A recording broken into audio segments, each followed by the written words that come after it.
Hi, everyone. Welcome back to Soulful Conversations, a space where we explore healing, growth, and mental wellness together. I'm Preeti, and I'm joined by a fellow holistic coach, Mel. Hi, Mel. How are you?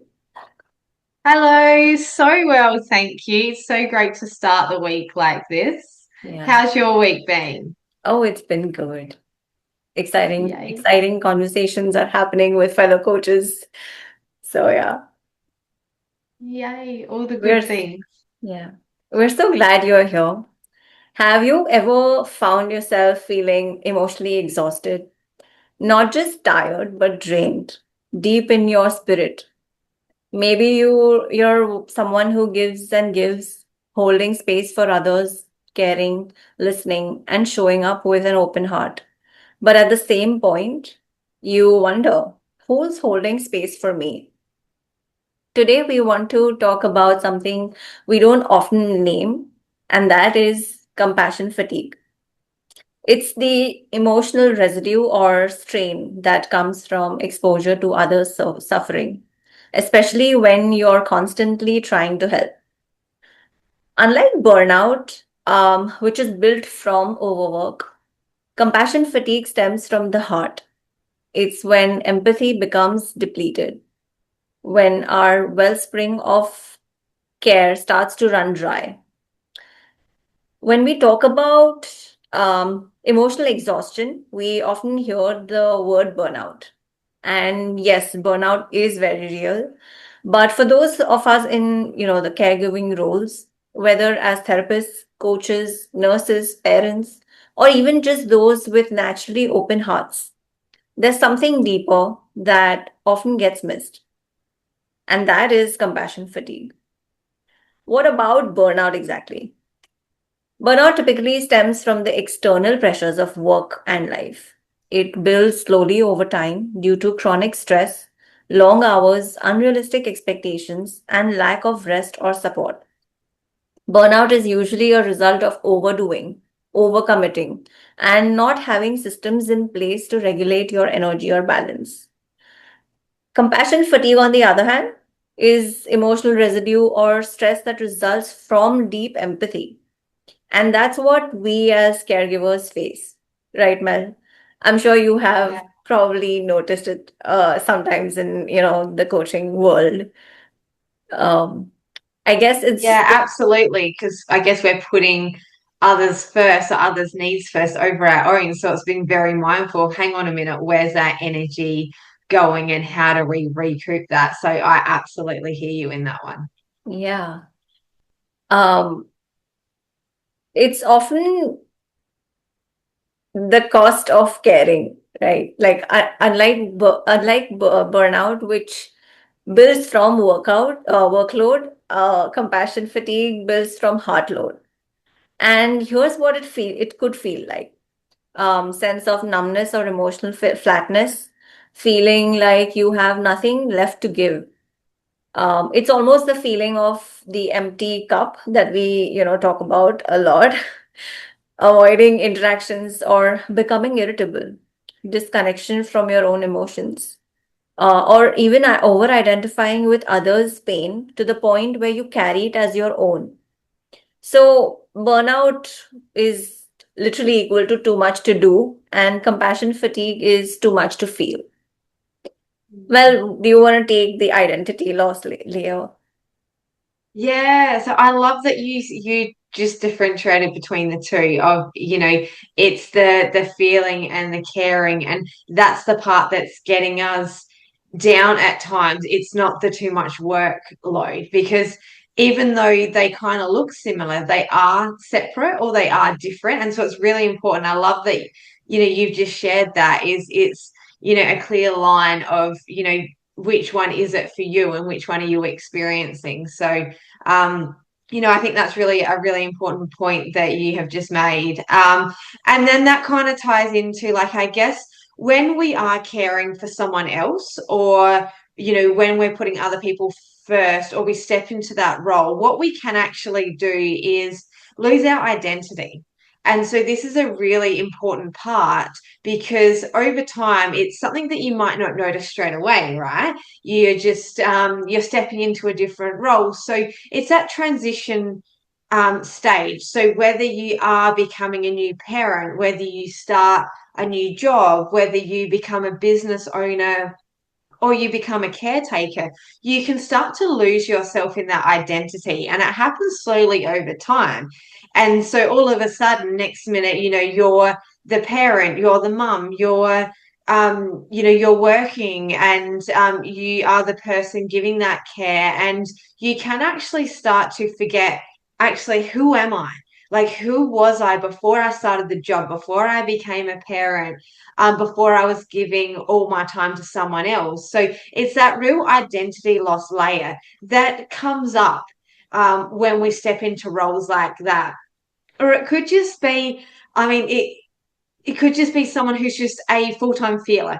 If you have a big heart and you take on that, you want to be there for other people and you take on that, it can also affect you in that way. And next minute you can be finding yourself drained of this energy because you're giving so much of your own to someone else. So it doesn't have to be so much that you've started something new, although that's where the identity loss usually comes in. It could just be that, you have a big heart and, you're giving so much to other people that you're losing who are you at your core or what's important for you. And so I think during that time, it's really that balance becomes unbalanced. So it's that so much is going out versus the little that's coming in. And it's just something to be really mindful, like we've spoken before about where the energy is going. And so what I would suggest to someone in that is just to actually stop for a minute and ask, what used to light me up, right? So what were the things that I find fun? Who was I before the person I am now? And I think in that, that's the little breadcrumbs that we lay. And I think when you ask that question of what used to light me up and you get the answer, my tasking would be to go and do that. Yeah. I mean, yesterday with a client, I said to her, what used to light you up? What did you like doing as a kid? And she was like, well, playgrounds. And I was like, cool, let's go. And we actually went to a playground. And yes, we played on the swing and we went down the Wow. slide. And you could just see it in her face. There was just this lightness. And she's like, I just feel like there's not a worry in the world. And I was like, yes, it's doing those things that light you up to bring you into that space to fill your cup. Hmm. And so, whatever that is for you, do more of that. Whether it's every day would be great, but a couple of times in the week, do what really lights you up and it just brings you back. And I think also in those transition times, there can be a loss of identity too. So just being really gentle on yourself and being really compassionate with yourself that this is a transition. It's not forever. And it's just those little things that we can do to fill our cup to keep us going. And a little while ago, we did do a post. We did do a video on micro healing. So if you haven't seen that, or you want some little tips and tricks to help you fill your cup, then go back to that micro healing episode, and you might find some gold in there. So really just what do you think, finding your own way of filling your cup up? Um, there are so many ways. And firstly, thank you for, this beautiful explanation. The information was bang on. I definitely, what stood out to me was the fact that you giving the practical tip of, that people, or like rather we can always ask the question to ourselves that in a way, who am I if I am not the one who's helping, right? Like other Yeah. than that identity, what am I really? And that question is so powerful when clients would, start asking this question, or well, rather when people would start asking this question, I think that will bring them to an answer that is really them. I'm also wondering, people probably also start feeling like if I am just valuable when I am giving. and not the other times, which again I think would lead to the cycle, where they'll start feeling the fatigue and even probably some feelings of worthlessness, or I don't know, they calculating value based on how much they're giving, right? Yeah, and then you get caught in that cycle, don't you? Of that, like you're kind of creating it, but it's yeah, and that cycle just keeps going, and it's like, when does it stop, right? Yeah, I know. Beautiful. Um, okay, let's talk about support for the givers. Mm. If you're a nurse, a parent, a teacher, a coach, a therapist, if you're in healthcare, leadership, or just a human with a big, beautiful heart, this message is for you. Support for the givers is not just a nicety, it's a necessity. Those who dedicate themselves to nurturing others, whether through their professions or their very nature, often do so silently with immense emotional labor that remains unseen. Nurses, therapists, coaches, or just generally healthcare workers, educators, parents, or sensitive souls like me who simply care deeply. These individuals form the emotional scaffolding of families, communities, and institutions. Yet, despite holding so much for others, they rarely have a space where they can set it all down. Support for the givers means recognizing that their emotional capacity is not limitless. It means that we are human. It means creating containers where they too can be vulnerable, where they are not required to be strong, the strong one, the wise one, the healer all the time.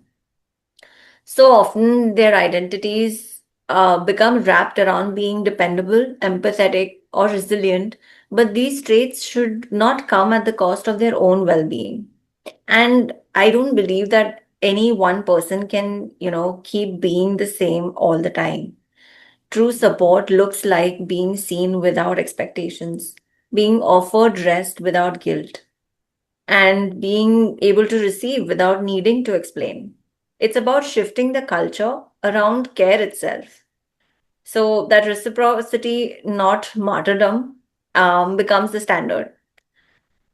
It's about teaching those who give us so freely that their humanity matters as much as their service. And the one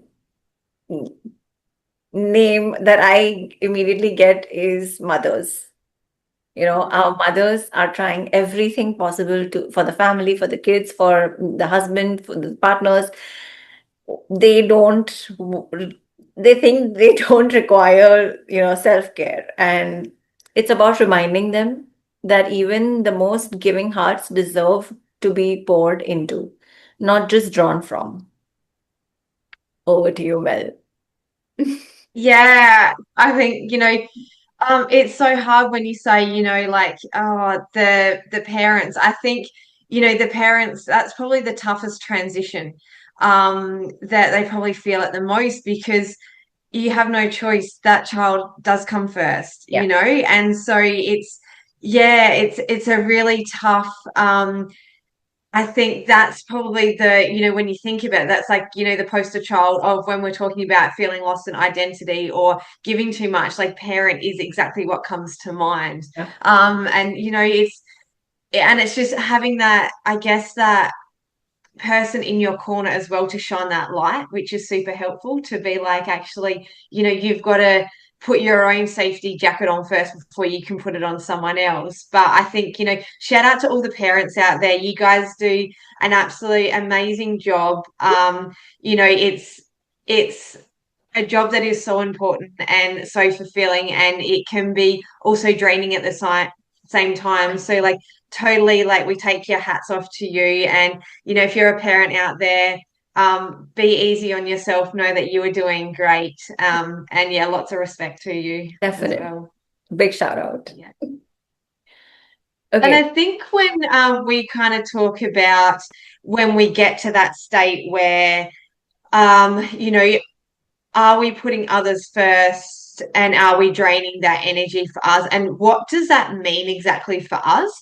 And so we can get into this really hard trap of how it's actually affecting us in our body. And so this is a huge one, is how are we being affected, right? And so when we talk about compassion fatigue, a lot of the time it is that we're storing emotions, whether that's our own emotions or whether that's someone else's emotions. There's a lot of emotion work in that.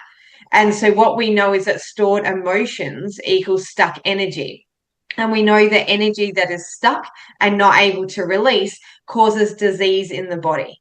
And so that's something to be really, really mindful of, is that emotions and stuck emotions actually do cause some level of disease, whether it's in our physical body, our energetic body.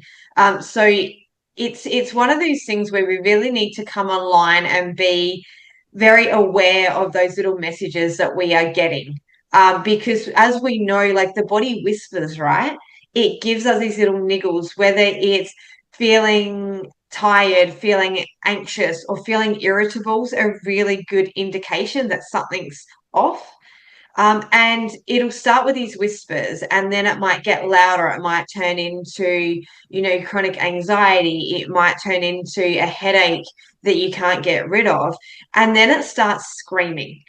And that can come out in all sorts of different ways. And that's the point where your body's going, okay, it's so like it's been through so much. I've been telling you for so long. And like at some point, you have to listen. And at some point, it stops because that's the only way it can get you to listen.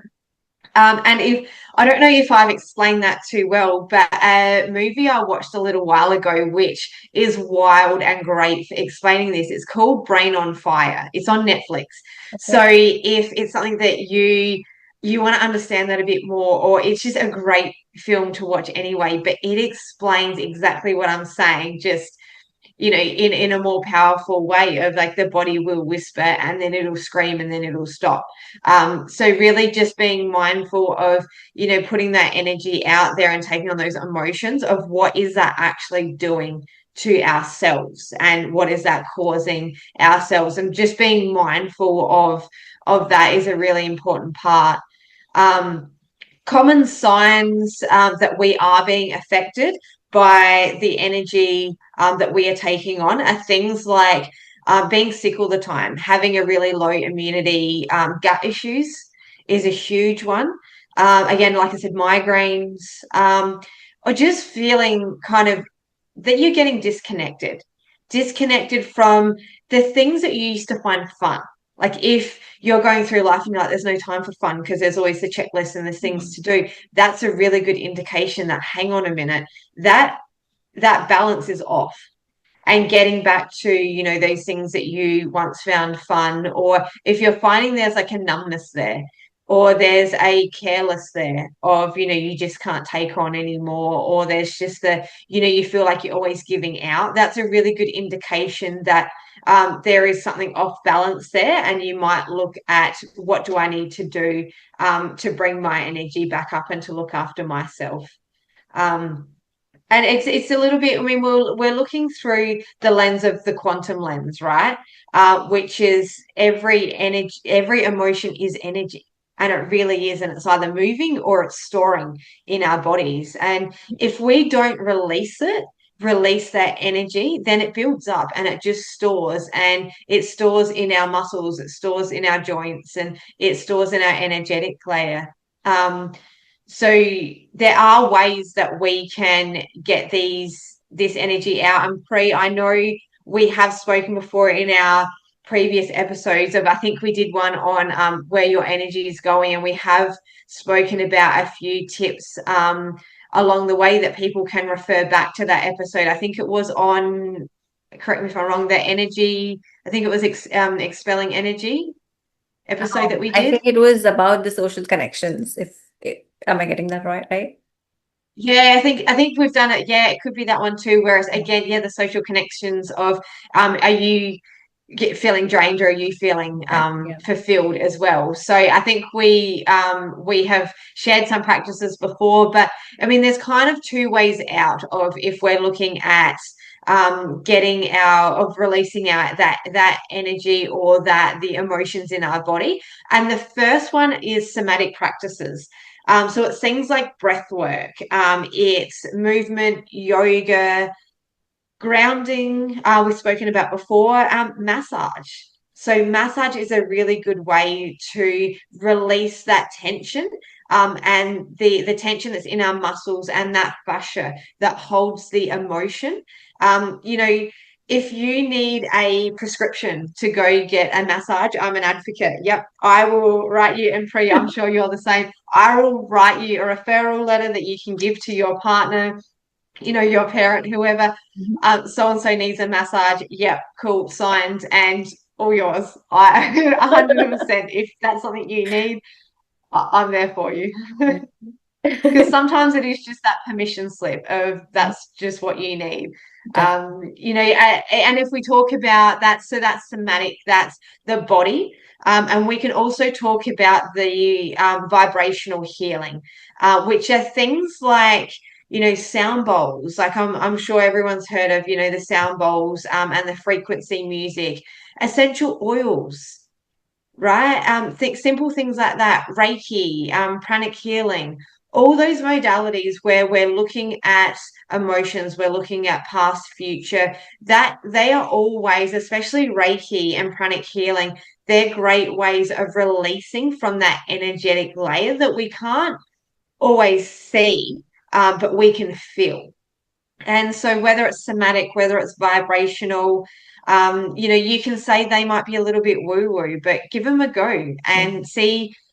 My question would be how you feel after the session is over, or after listening to the music or doing the breath work. I think the proof is in the pudding. So I would just say to someone, well, how do you feel now? And that would give you your answer to whether that's released something in you. And again, you don't have to see it, it's just something you could feel. um, yeah, and just, I mean, it's one of those things, we love to go on retreats and do those great things. I mean, I'm an advocate. If you want a permission slip for a retreat, Yes. I'm there for you, right? Yeah. But you don't have to go on a retreat. It can just be 2 minutes with your feet on the grass, hand on your heart, and that is a way just to release energetically, emotionally. Yeah. Make it simple, make it easy, and make it accessible to Yeah. you. So. Beautifully said, Mel. I love these practical tips. I know we practice these, and one thing I would, request our clients or the audience basically that if you would like to try the massage or, the frequency music or any of the options that Mel has given, stated, do it with an open mind, you know. Try to be open about it. Try a couple of times, and we are definitely sure that you are going to love it. You will see changes, happening slowly. Of course, it'll not be, on your fingertips, but we practice it often, and not, I guess for me, it's not as often as I'd like it to be, but I know there's such a shift of energy, such a shift of, emotions, and there's just a lot of positivity that comes in. We tend to start being more aware of, what's happening in the moment, trying to be present in the now. And yeah, I love all the tips that you shared. Lovely. And I think the And permission slip is such a yeah, good one because it's like some people just, they think, oh, I can't do that. Oh, that's not, oh, I don't have the time to. And it's like, yeah, just give yourself a permission slip. Maybe we'll task that this week is that, this is your permission slip signed by Pri or me to go and do the thing that is going to be great for you, do the thing that is going to lift you up, do the thing that's going to nourish you, and 100% permission granted, and give that permission to yourself. yeah, definitely. Yeah. So I guess as we're wrapping up this conversation today, to the ones who have endlessly given, it's time to give to yourself. To the ones who carry others, let yourself be carried. Don't feel guilty about it. And to the part of you that's weary, I see you, we honor you. And we invite you to soften into the arms of your own compassion. Give yourself a tight butterfly hug. It is going to, it is definitely going to feel better. Awkward in the beginning, but better. Because healing is not about abandoning your caring heart. It's about letting it include you too. Thank you for being with us today. If this episode resonated with you, share it with a friend, a loved one, leave us a review, a comment, and let's continue these amazing conversations together. Until next time, take care and embrace the journey. Bye. Bye.